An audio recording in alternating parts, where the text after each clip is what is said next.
Hi, good morning. Am I audible?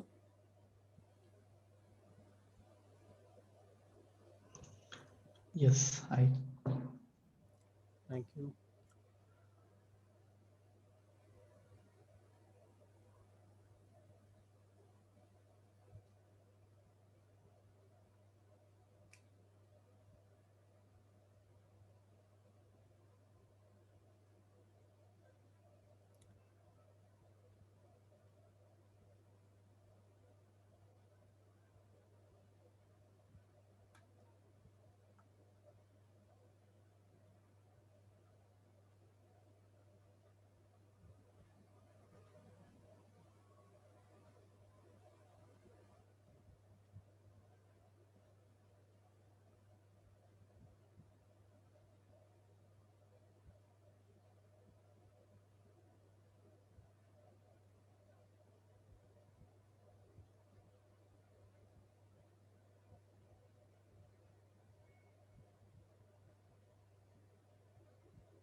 I'm looking at the participant count. We are just nine right now. So let's wait for a little while.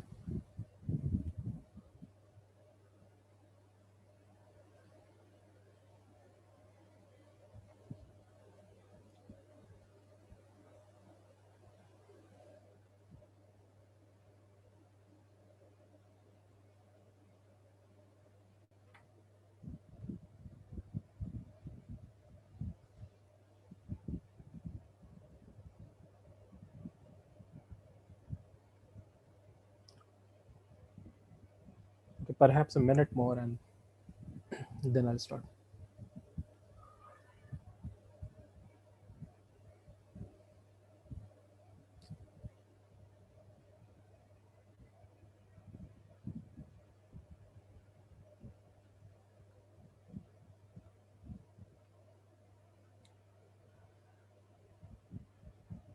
Okay, I think we will have to start because we're kind of short on time. There's a fair bit to cover today. In our last session on Friday, we tried to implement two well-known algorithms. One of them was SARSA, and another one was Q-learning. And we saw that there was only a little bit of difference between the two.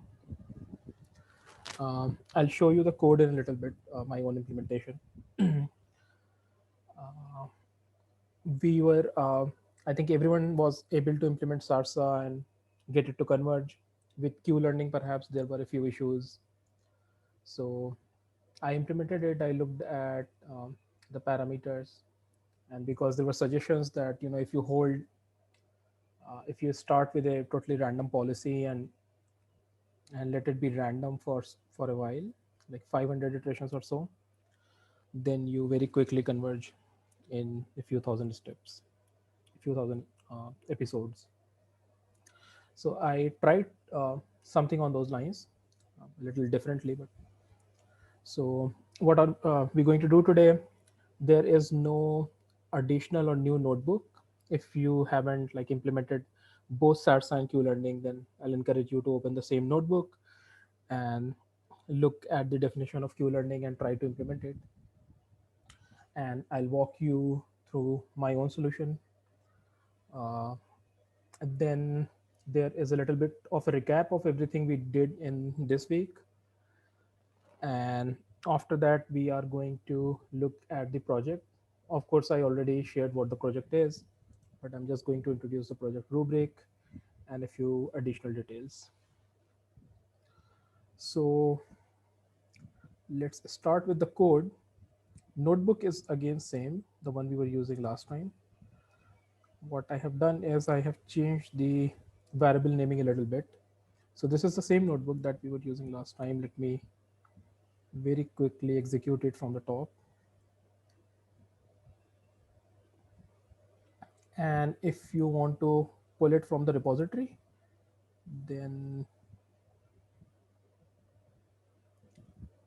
you would have to go to week 3 session 2 on the solutions branch.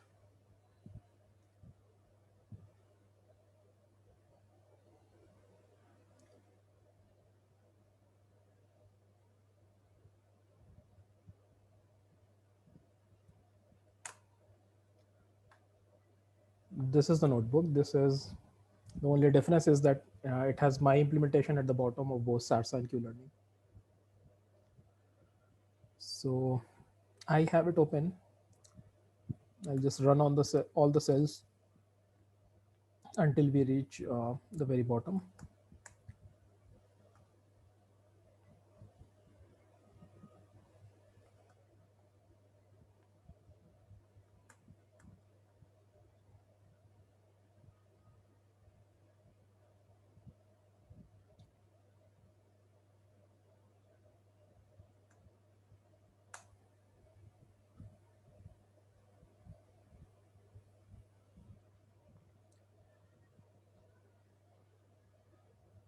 There are a few cells with 5,000 steps, so it will take a couple of minutes to execute them.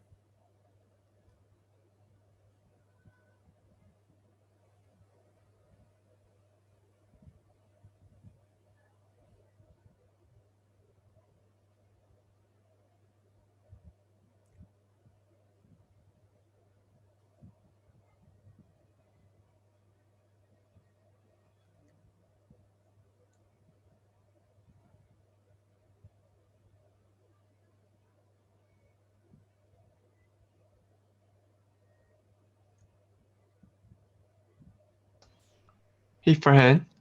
Yeah, So for the constant alpha one, we are no longer using the Monte Carlo method, right? we are using the Monte Carlo method. The only difference is that we don't have visit counts, so we're not dividing by visit count to normalize. We are instead taking a different approach. Like we have two different estimates of the same quantity, so we take their difference and then multiply that by a small factor, the learning rate, and we accumulate that. Oh, So I the thought Monte the Carlo. Monte Carlo was the average. Um, kind of getting the estimate through the dividing by the n. So the part that is called Monte Carlo is the sampling part where you are interacting with the environment and getting states and actions. Actions. Sorry, you are interacting with the environment and you are feeding it random actions or actions from the table, and then you are getting the rewards and next state, which is happening here. I see. Okay.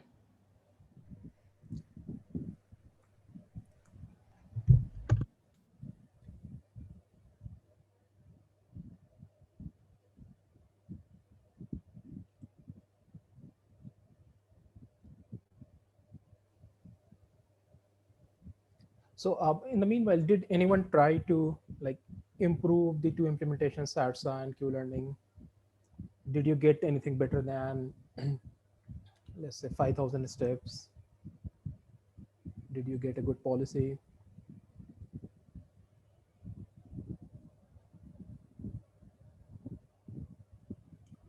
uh, because this is important because when, for example, you are doing the taxi v3 problem, which is again very simple, it's pretty much like foosball. The only different is that the starting state changes from every time you reset the environment, the starting state is different. And of course the position of the pickup and drop off points, that also varies. So it's not as static as the foosball environment, but it's pretty similar. But to get good results, you need to be able to get good results with foosball. You should have a good understanding of why it's not converging of it, or if the convergence is slow, then what can be improved. So this is my attempt at implementing the SARS algorithm, right? So I'll run you through the code first, like what those differences are. So over here, the only change is the variable name. We used to call it returns table. Now I call it the Q table. Just one immediate question, Farhan. So, what does TQDM do? Or what is the import? Okay, so TQDM is a library, and within that library you have a wrapper, a function called TQDM. So this one is the module, and this is sort of the class or function, and it really is a handy way to print progress because it just uses text symbols to print a sort of a progress bar for you. So whenever you have a long running computation, it's a good idea to wrap your for loop in TQDM, because I'll show you the output. So when you wrap it, then you get a progress bar like this one, right? So um, there's a print statement. Also, because of that, the progress bar gets broken over time, so after 26% and 51%, and there is some output that is getting printed. But otherwise, what you see here is the number of iterations and the time it takes per iteration. So Okay. it's telling you that it's doing 167 iterations per second. And that is also good for profiling, because if you think the code is too slow, then the first thing you need to understand is where it is consuming time. So this can let you like compare Q learning versus SARSA, for example. Is there a real difference? So Okay. Thanks. yeah, Where is the notebook for this session? yes, I shared the link in the chat, and I'm going to share again.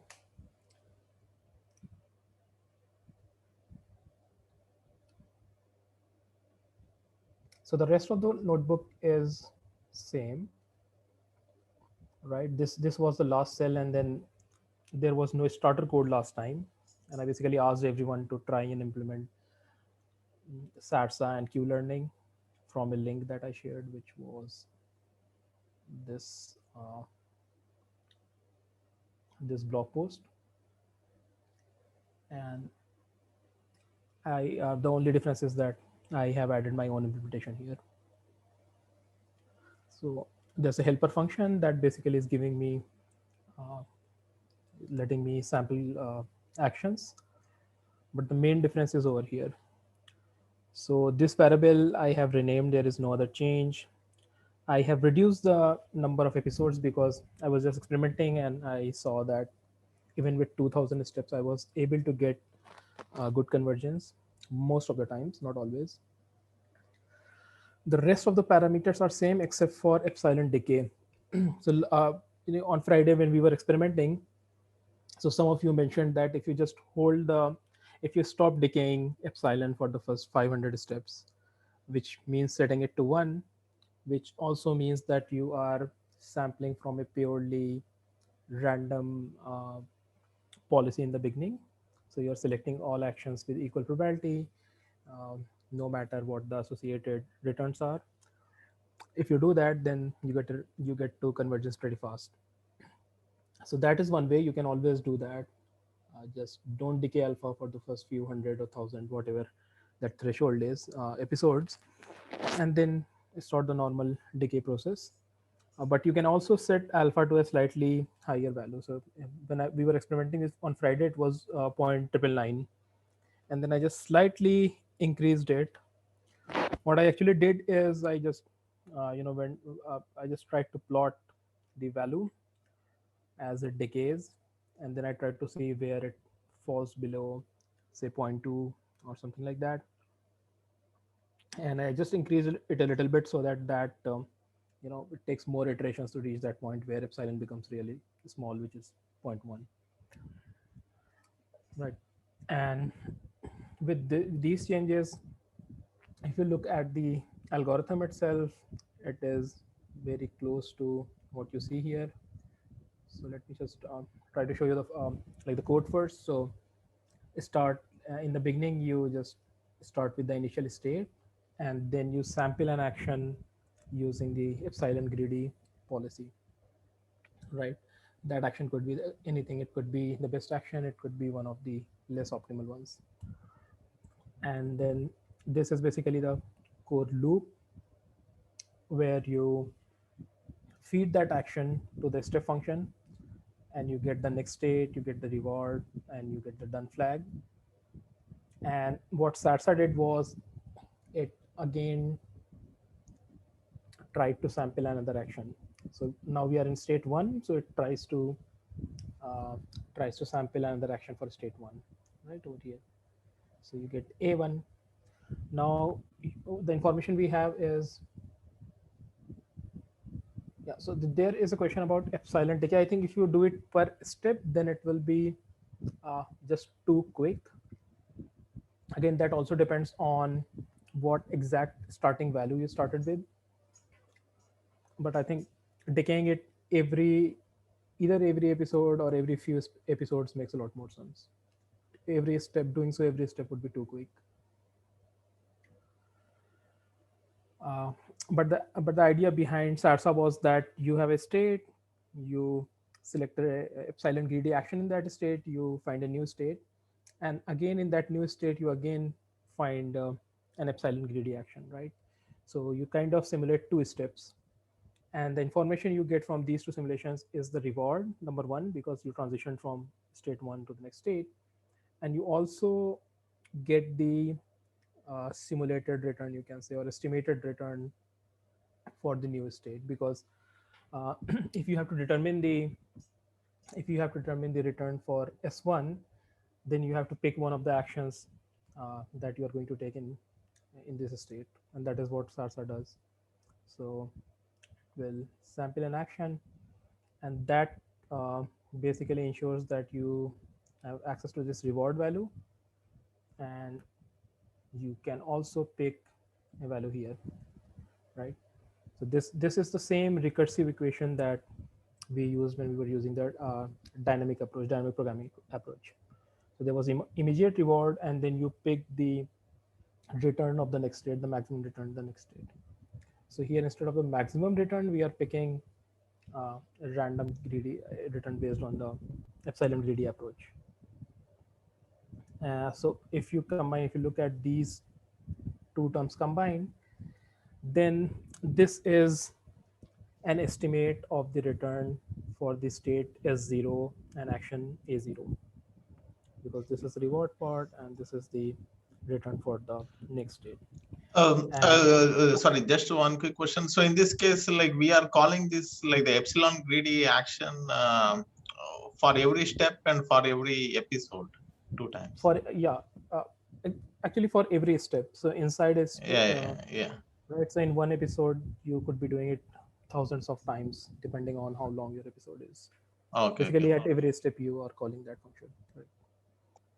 And so yeah, so the first two term combined, they are an estimate of the return value for S0 and 0, and then the third term is also another estimate. This is the previous estimate that is already in the table, and then you take the difference and the rest of the this adjustment. This we have done this many times, and then you just update S0 and A0 so that S1 and A1 become the new S0 and A0 for the next iteration. Rest of the code should be familiar. This is epsilon decay. This is just printing and stuff. And Pahan? yeah, Can I change the alpha value during the training? Let's say, okay, when next step leads me to the goal, can I increase alpha? you can change. That is done in deep learning as well, right? There are algorithms that start with perhaps a higher value of the learning rate, and then over time, over iterations, they will make the learning rate even smaller. No, I'm asking, like I said, reasonable to increase it when it's like it's going towards the advantageous status. You want to increase alpha. Yeah, let's say not in not in a like a slowly increasing way. It's I'm like proposing if I can change the alpha when certain condition is met, and when that condition is not met, no longer, then I just change it back. You can experiment with that, of course. I mean, generally alpha is decreased, but you can try changing alpha. But what would those conditions be? Or like, let's say next step, it leads me to the destination or the goal, or Okay, so if it's like a significant rewards, positive of course. yeah, you can try that. So if you can detect that if you are the next state is basically a goal state, then you can increase the learning rate here, but that will only impact the immediately preceding state, right? Okay, thank you. Sure. I have Yep. a So question. yeah, Sorry. please. So in your code, if you could scroll up, that's okay. Yeah. Thank you. So you take a step, you check while not done, and then you take a step, action one right there. So what if after action one, you reach a done state? Shouldn't you be breaking in the middle as well? Yes, that's right. Yeah, Because so this should be more like this should be more like a do while loop. I don't think so, because when the next action is done, you don't add any rewards to it. I But for example, suppose you have a terminal state right next to state zero. Yeah, but taking action But from the no.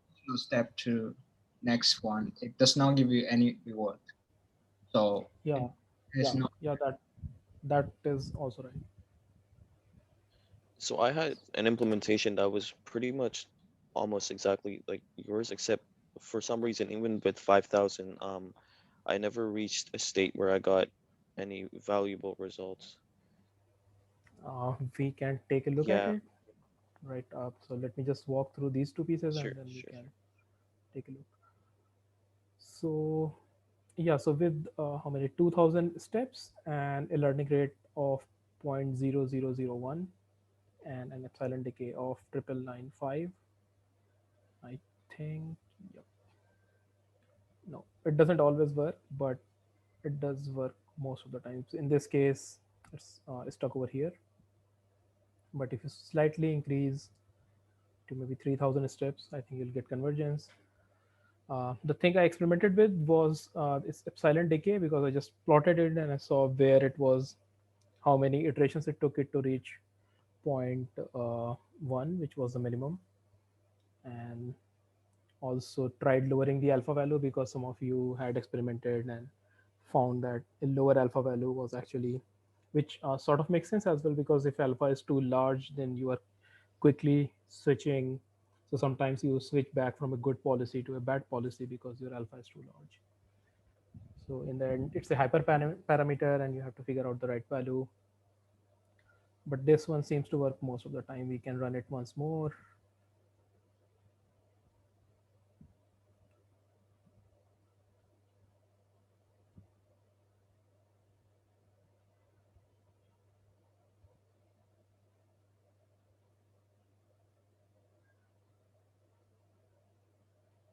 No, it looks like we will have to increase the number of iterations a little bit. But also tried implementing Q-learning, and the sort of only difference is how many actions you are simulating. So in case of Q-learning, there is only one action to simulate in state zero, which is A0, which we are doing here. There is no A1. You just select the maximum return in the next state, right? We have walked like we have kind of gone through the algorithm. So right over here, there is no action being used. You just pick the maximum value. The rest of the algorithm is pretty similar, of course, because there is no A1, so there is no overwriting A0 here. A1 will be recomputed from the greedy policy, and the rest of the parameters are also the same.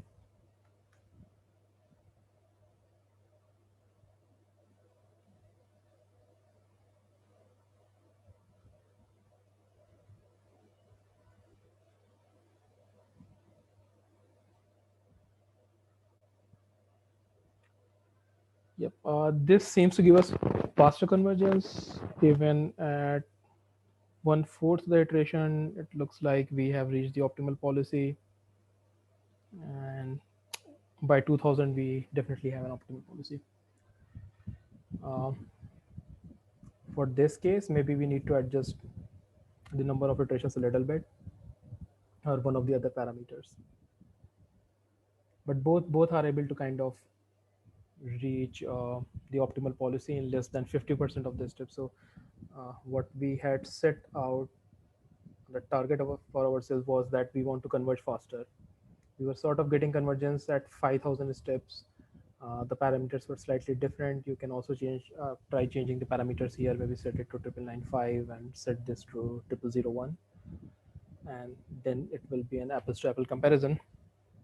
But in general, the temporal difference learning approach converges faster because you're updating things every step. And between the online learning approach, which is SARSA, and Q learning, you have to experimentally see which one works better. Uh, there are some results, some theoretical results about which one learns what. Like one learns an approximation to the optimal policy, one tries to learn the optimal policy itself. But in the end, for most of the problems, we are just happy even if we learn an approximation. So those theoretical guarantees aside, you want to experiment and find out which one works better for your problem. Um, yep. The other thing I want to do is do like a quick recap. But before, I would like to look at that code which is not working. So question, when I look at the returns table for the Q-learning or the SARSA, the numbers seem very small relative to the correct values that we had. If you actually print out the returns table, Yep. like if you print Q. Right. So I think the absolute values, yes, these are indeed very small. They are. Yeah, so this looks very different from what the real values had been that we had when we had perfect information. Right. So I think if you think of it, then because we are using a fundamentally different approach right here, so those values, we can't really expect these values to be the same that you got with the dynamic programming approach. So as long as you sort of get the same policy, I think we shouldn't worry about getting the same Q table, same values. We shouldn't even expect it to be the same.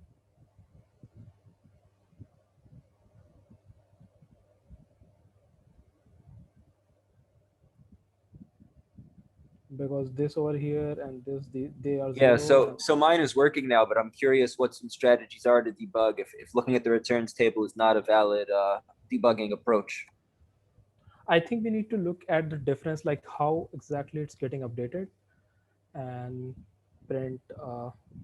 This is what you need to debug, essentially, this line, right? So print the before value and the after value, and then see what is going wrong. Uh, but what was the problem? Could you figure out why it wasn't working earlier? Did you make any changes?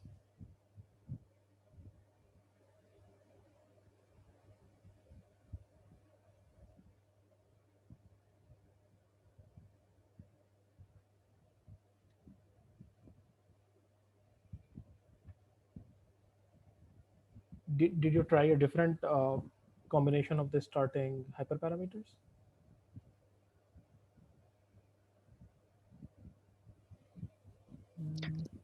What I noticed is that there is a chance that either Q-learning or SASA may stuck in a bad state table or bad policy table, some kind of a local optima, and it will never recover, regardless of how many episodes you specify.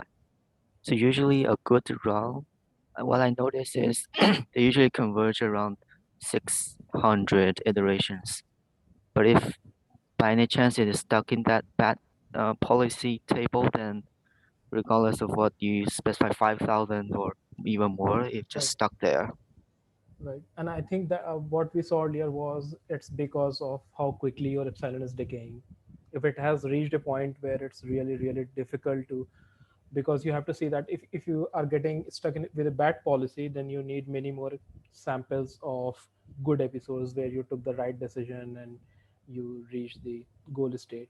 And for that to happen, you have to take random samples more than the, basically your epsilon value should be smaller. Sorry, your epsilon value should be larger, so you are still relying on the random policy most of the time. So one thing we could do is just compare. If you are saying that beyond 600 steps there is no real convergence, then we also need to keep in mind what is the epsilon value in the beginning and what is the decay rate. We can make, because these may look like just simple numbers, right? What is the difference between 0.99 or triple point point triple nine or point triple nine five? But you can try plotting them, and the plots look very different because the plot is an exponential in x or the number of iterations. So the plot for point triple nine to the power x, that will decay very differently than 0.99 to the power x. So if you think that because we have just stopped taking random actions, it's very unlikely to take a random action, and that is why we are not learning things, we're getting stuck with a bad policy, then a higher value of epsilon, that will help, or just holding epsilon constant for some time and then letting it decay will help.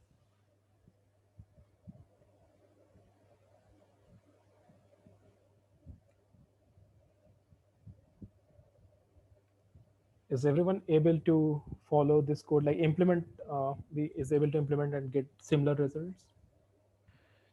So, if it's okay, can I share my code?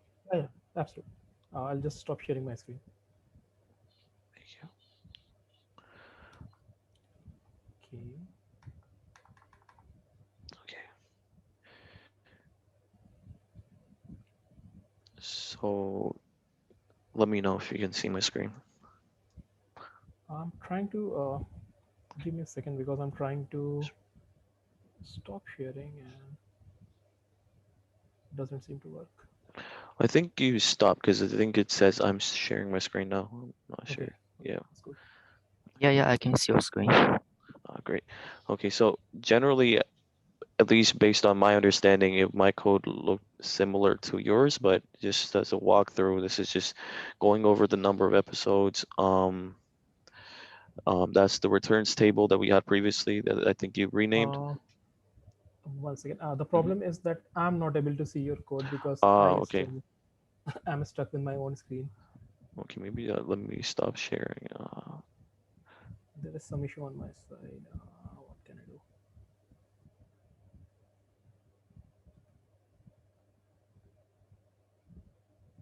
This is weird.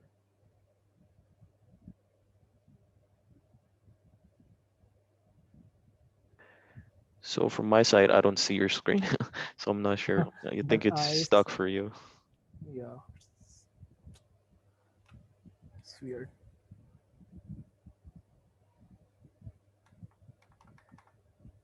No matter what I do, it won't budge. Uh, I couldn't see the screen either, so I just refreshed and relogged into Zoom just now. But I don't think you want to do that, right? Because you're recording this session. I think I can take that risk. Just give me a minute. I'll try to.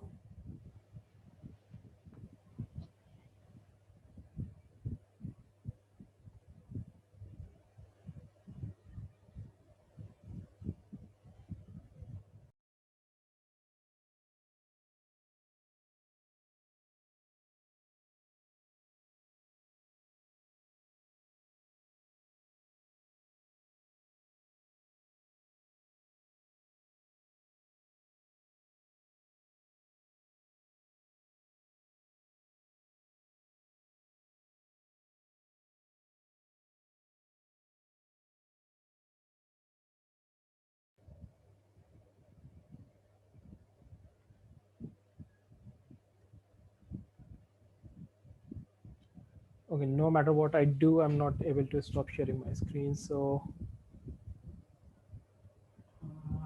okay. So what you could do is you can share your code in Slack. Sure, sure.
Okay, shared it.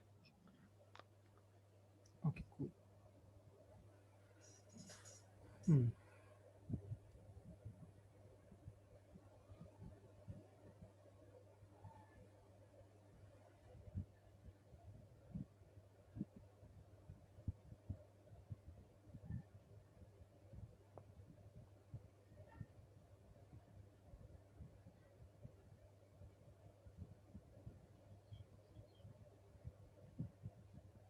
I'm just going through your code.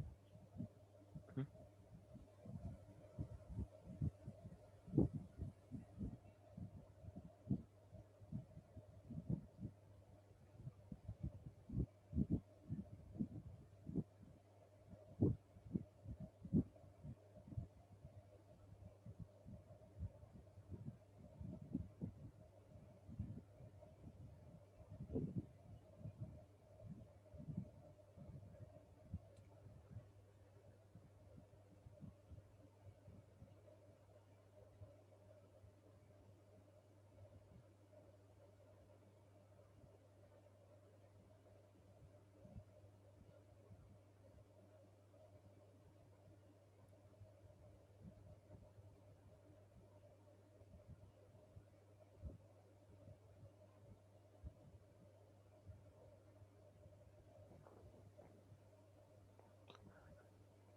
What was the issue?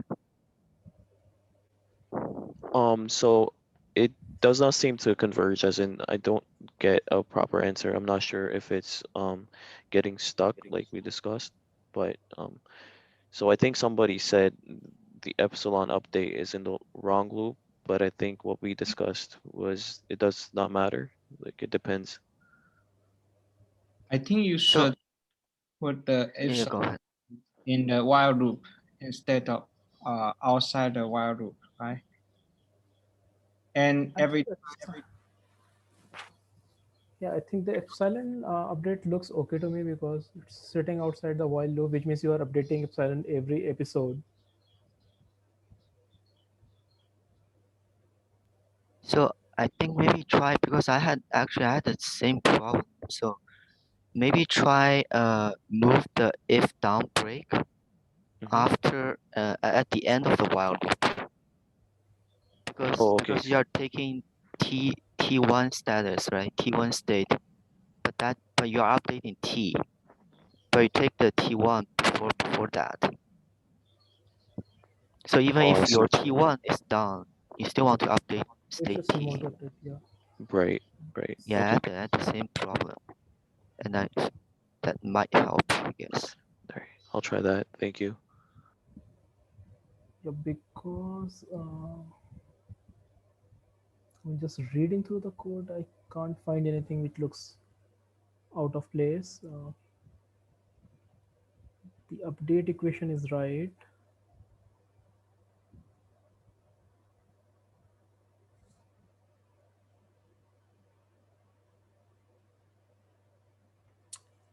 Yep. Uh, so I'll still like, if you are still not able to converge, then let me know. I'll just run this code and see where the problem is. Because just reading through the code, I don't see anything obvious. Is that okay? Yep, that's fine.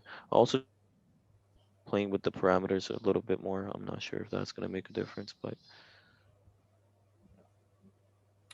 Cool. Um, yeah. So I just wanted to like summarize everything that we learned this week. So which means I'll have to share the slides and really very quickly go over them, because then I want to talk about the project and the rubrics. So can you see the slides on my screen?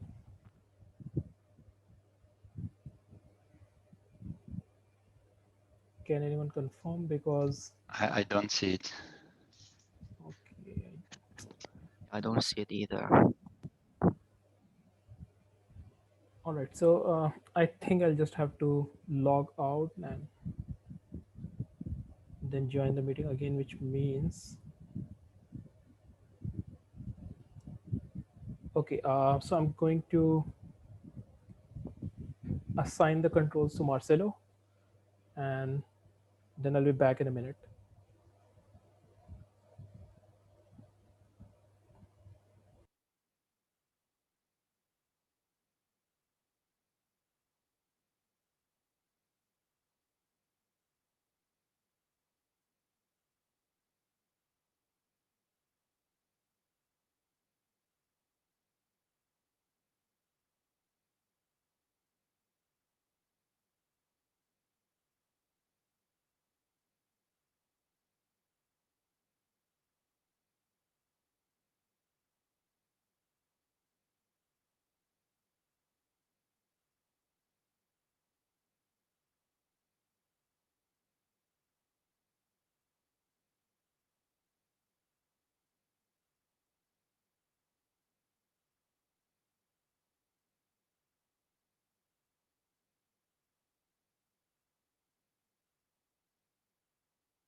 Okay, Yeah, are the slides yeah. visible now?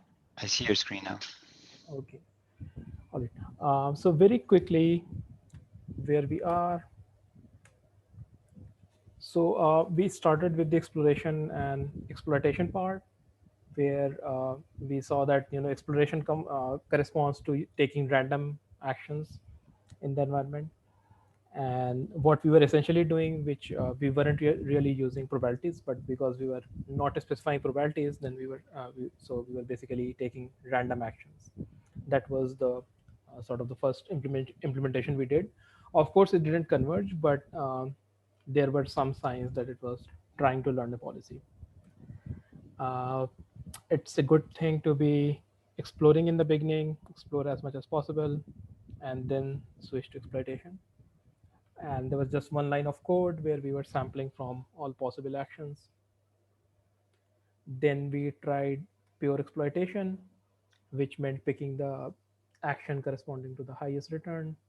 That was again not a good strategy on its own, but the idea is fundamentally okay, because if you're learning what the best action is, then you want to incorporate that knowledge back into your sampling process. So that was again just a single line of code. And then we tried to combine the both. That is where we introduced epsilon. We said that okay, epsilon could be a small number between 0 and 1, and epsilon is the probability that we'll take a random action, and then sort of 1 minus epsilon is almost the probability with which we'll take the action with the highest return.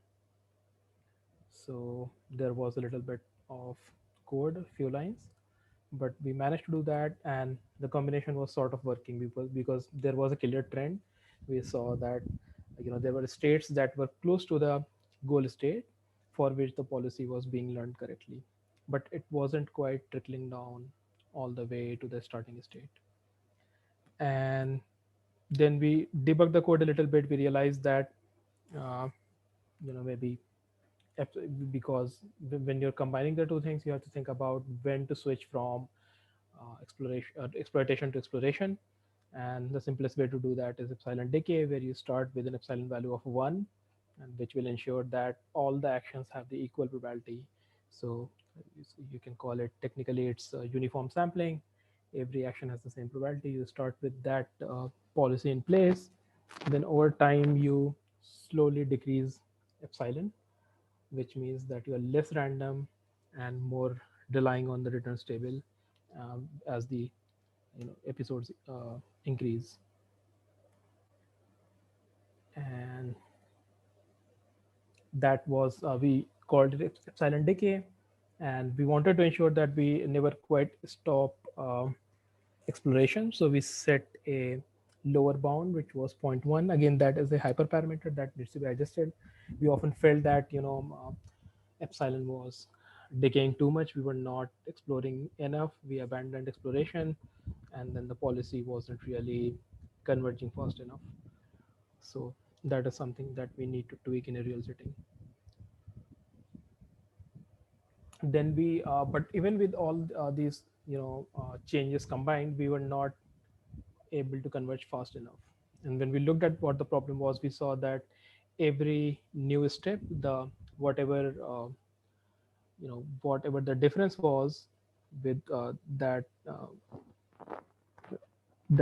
had to be incorporated into the table. So that difference was getting smaller and smaller because we were dividing by the number of steps.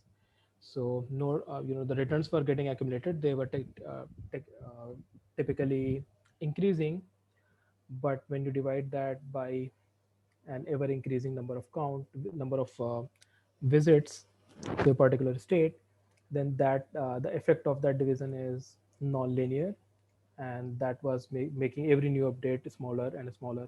Its effect was smaller and smaller. And to offset that, we came up with this idea that we will just do away with this whole idea of division by the number of visits to a state, right? And what we found was that the same old approach that we used with the car example, that if you have two estimates of a thing, of a value of parameter, so you can take their difference and you can take that you can use that difference to update the existing value, and that is what we called constant alpha. So there was one estimate which was already stored in the table, and then there was another estimate of the return that came from running one episode. Now, typically, you want to rely on the value in the table more because that is based on several episodes, and this new episode is just one such episode, right? So you have to balance that, but essentially the change looks something like this. So the return over here, this is computed from just one episode. The return in the table, that is based on all the previous episodes sort of, and then you want to multiply it by alpha to make sure that it doesn't really overwhelm your already stored values. The update is small enough, you do make course corrections, but you don't abruptly change values. And that sort of, I think, was the first implementation that brought us very close to convergence. We were able to find convergence with 5,000 steps or so. Then we looked at other alternatives. Can we go even faster? Can we learn at every step? Because that would be way faster, because an episode in this case was like 20 steps or so typically. But what if we learn at every step of that episode? And that is the idea behind the temporal difference method. So every time you take a step, you are extracting some information from the environment. Why don't we use that information to update our returns table? And the problem there is that because you don't have an entire episode, because you just took one step, you can't really compute returns. At least you cannot compute fresh returns, right? Because for returns to be computed, you have to run an entire episode, and then you look from the one state to the end of the episode and you compute the returns. Because that's not possible, we again fell back to the old equation, the equation that we were using when we were using dynamic programming. We said that, okay, if you have just one step, you can still get a better estimate of the return, because you have the immediate reward and then you know the return for the subsequent state, the new state, and you can combine them. You can multiply the return of the next state by gamma, and then you add the reward, and that gives you a better and improved estimate of the return for the current state in action. Right, and this is what it looked like. Uh, so this is the immediate reward. This is basically the return in the next state. But when you want to get the return for the next state, you have to pick an action, because returns correspond to action. So you have to pick an action, and so that means you have to rely on some sort of a policy. There were two variants. One was the online on policy variant, where we were using, which is basically SARSA, where we simulated the policy again. So we picked, the policy was epsilon greedy. So we used epsilon greedy policy to get A1, and with S1 and A1, then we are able to determine this return over here, and then this the reward plus gamma times this return. This gives you another estimate of this value over here, right? So you have one estimate, you have the existing estimate, just take their difference and use that as an error, multiply that by alpha. This is the idea behind TD learning. We saw specific examples. Again, the code is already in the notebook, so I'll skip over the code chunk, but you can compare them side by side in a diff checker, and you can see that there are two changes. One is A1 being computed here, and then A0 being updated to A1 here.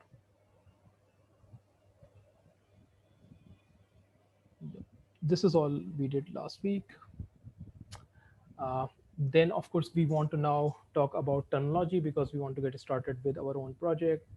And there are readings and other stuff where, for example, when we were implementing SARSA and Q learning, so there was a little bit of notation, V, Q, G, R, and different stuff.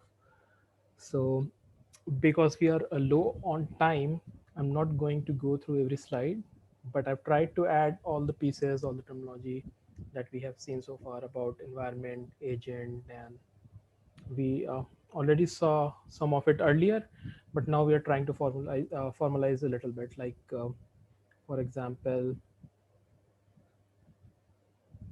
right? So, for example, we will see that the transition table and the reward matrix, they can be seen as functions or mappings from for in the case of reward matrix, for example, it maps this cross is for a Cartesian product. So this basically stands for all combinations.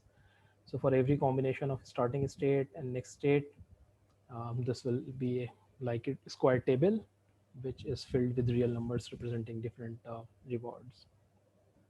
So please go through this and then let me know if there's something that doesn't make sense. But I have tried to add all the notation and terminology that we have sort of sidelined so far, because we wanted to uh, adopt a coding first approach. So yeah, there are a few slides about these things. We are still not going into the equations. There are well-known so-called Billman equations, which we'll find everywhere. We're not going into those equations. We'll first look at new types of environment where there is stochasticity. That is what we need to do in the next week, and then we'll come back to those equations, but everything else is sort of covered here. What was the trick to get from HTML to this format? Because when I click on it in the GitHub, I only see the text. Yeah, so there is actually no trick. If, for example, if no, there's nothing for V3, but you basically have to download it, because GitHub won't render HTML. For example, this file, right? So if I try to open it here, it will just be standard HTML. But then if I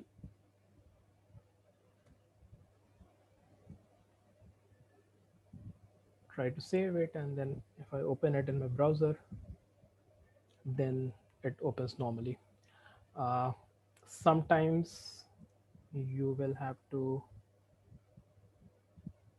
clone the repository, because sometimes there's a resources folder, because there are images in the slide, so they are inside there's a resources folder over here, and those images are inside the folder. So it's a good idea to just clone the whole repository, which will just take a few seconds, or just download it as a zipped file, and then when you open that HTML, it will should render properly.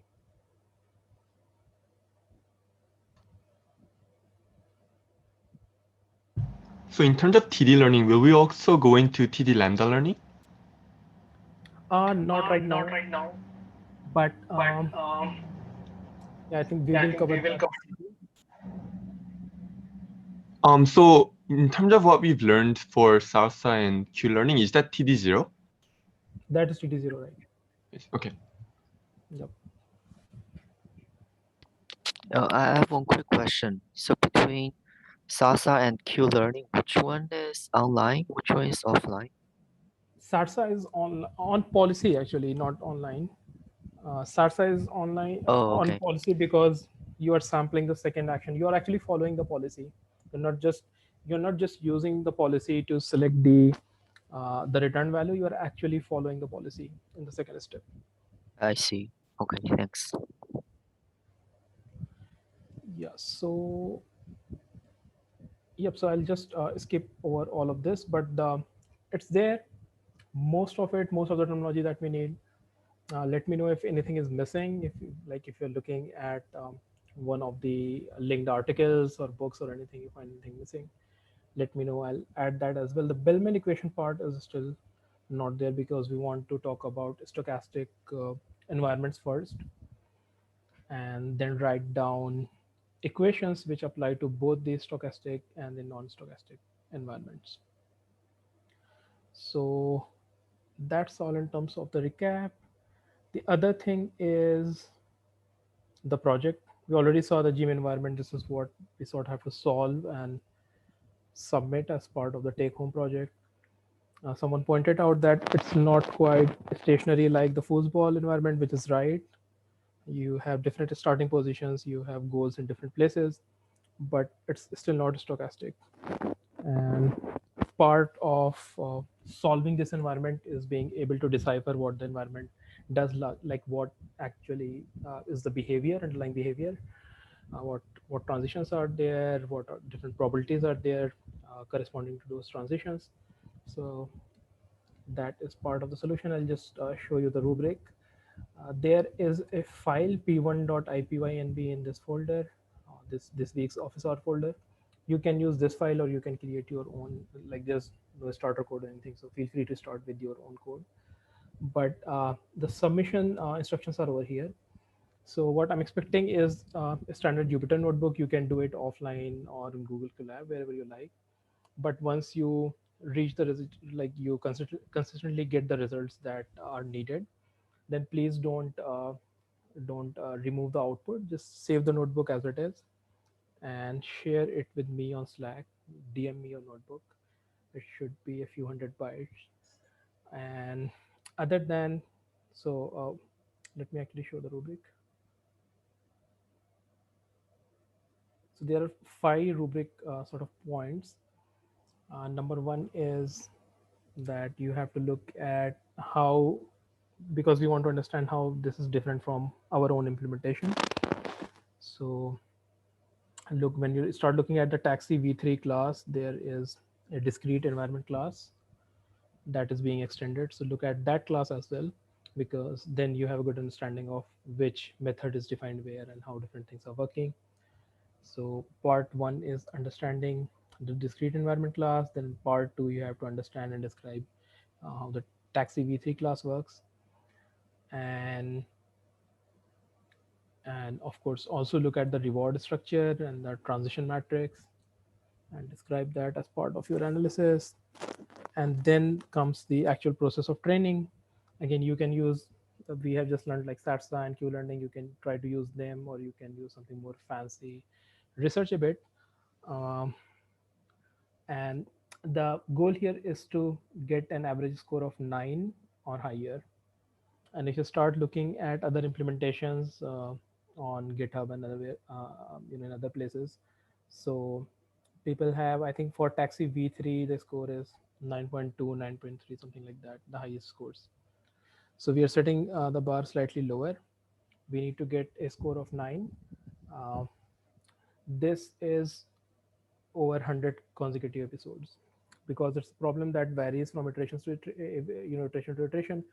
So sometimes uh, you know the setting is such that you can easily solve that problem. Sometimes you don't get a good score, but if you are able to get a score of 9 or higher uh, on 100 consecutive episodes, then you can consider that you have solved the problem and you can summon the So you can train it on however many episodes you want, but you just need to run 100 and get 9. That's what you're saying. Yeah, so what I would suggest is, as you go about training, right? So just like what you do with deep learning or in deep learning, right? So when you're training, so after every few thousand episodes perhaps, run your algorithm and see what is the reward that you get on 100 consecutive episodes.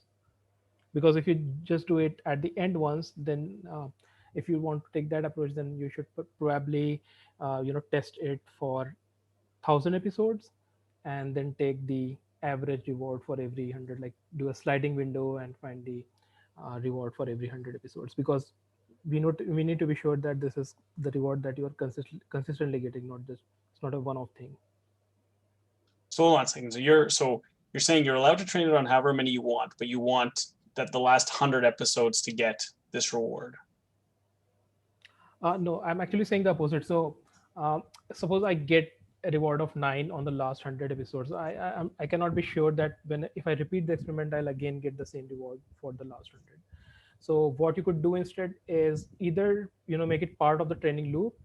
So you are printing this running reward every 1,000 steps. So train for 1,000 steps, then let it run for maybe again 1,000 steps or something like that, and then see what you get uh, as the average reward. But isn't this, then what are you saying by consecutive here? Because consecutive implies that they're all after another. If you're saying you're sampling it every 1,000. Yeah. So no, you're not sampling. So what I mean is train for 1,000 steps, right? Yep. And after that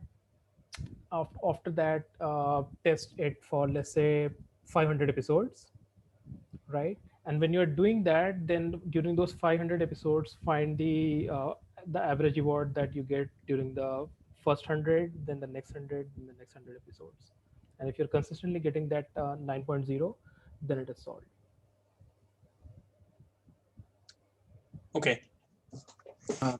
It said discounted reward, or it's just some other rewards for every action? It won't be discounted. So discounting is only done for the sake of training. Yeah. Right. It's like regularization that you only do at training. When you are testing, then of course you are interested in the real reward. Okay. Is my taxi able to perform pickups and drop-offs most of the time or not?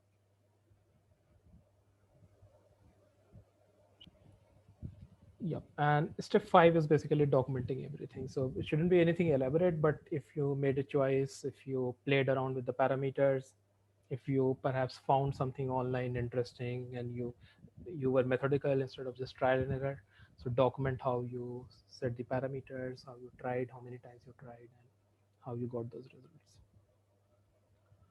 I think that's everything in terms of the rubric. We have exactly 2 weeks from now to finish this, so we have office hours in between. So in this taxi with I had one question regarding the actual observation space. So if we see this, like the number of rows and columns are seems to be kind of 6, because there are kind of like the number of action, all this kind of is showing 6. But the point I'm not getting is how come this observation space is 600? How I'm not able to arrive that number? The observation space was 500, I think. Yeah. Yes, I mean something greater than 100. How Right. we are 1 second. It's about how many it's all about the pickups versus drop-offs. Right. So it's you multiply the number of cells by the number of pickups by the number of by the number of locations of a taxi by the number of drop-off. Yes, you can actually, when you read through, because I'm not trying to give up the solution right now, but if you just read through this documentation on GitHub and then quickly try to understand how encode and decode are working, then I think like this is all you need to understand why there are 500 different possibilities. Okay. For this taxi problem, is there also like something similar to pretty print policy so that it's easier to see like how it moves and stuff instead of? No, so pretty print, because we invented pretty print for our own application, so you might want to do something like that for taxi as well. You will have to write that code. I see. And in terms of the reward, we shouldn't be changing anything with regards to rewards, right? Come again, please. We cannot change the reward scheme, right? No. In this case, the reward is already set. So it's like someone else wants you to use their reward. Okay. So reward is basically the way OpenAI Gym APIs are. Reward is basically already coded into the environment.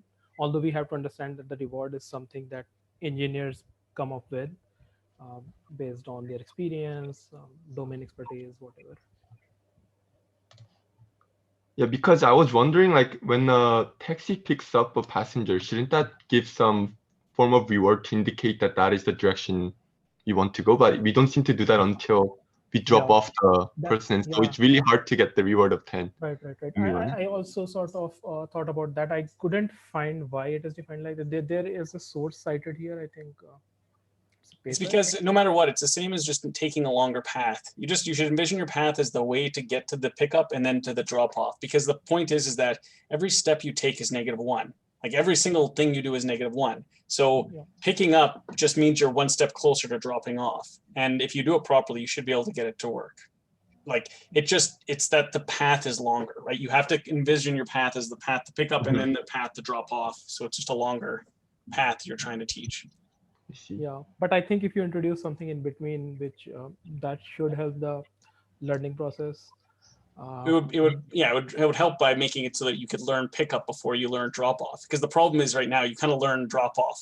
You kind of like you flail around in the dark a little bit and then learn drop off, and then once you've got drop off, you can start converging pickup.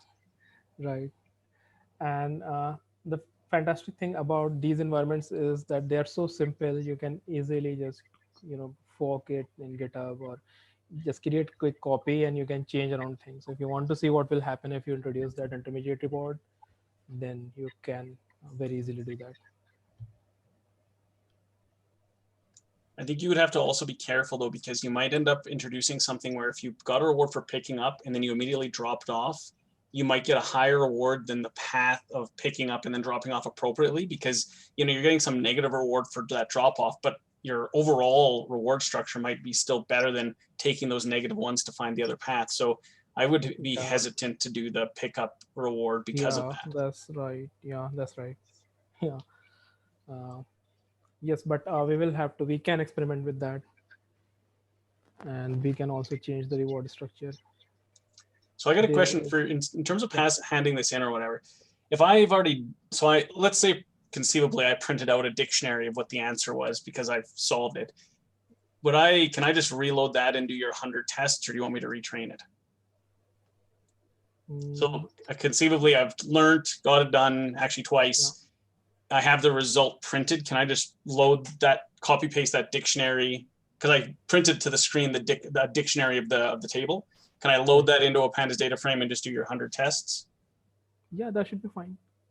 As the whole point is that it should be reproducible, and then I should be able to understand how you got those results. So if you're saving it and then reloading that is fine.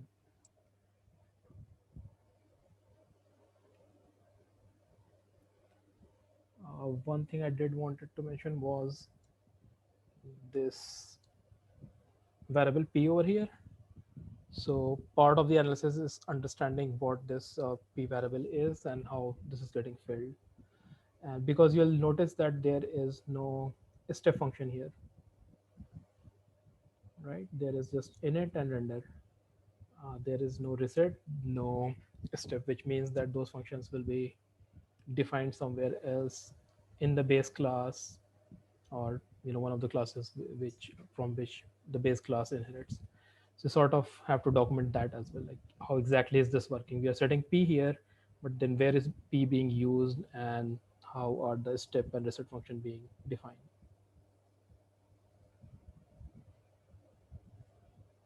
Cool. That's everything I had to share. If there is anything unanswered, anything you would like to understand, I'm here.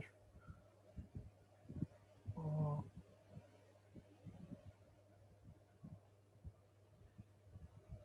and of course, at the beginning, we discussed that if the taxi problem is too simple, if you're just able to solve it like that, then you want something more challenging, then just drop me a DM and we can discuss another problem which is more aligned with what you want to do.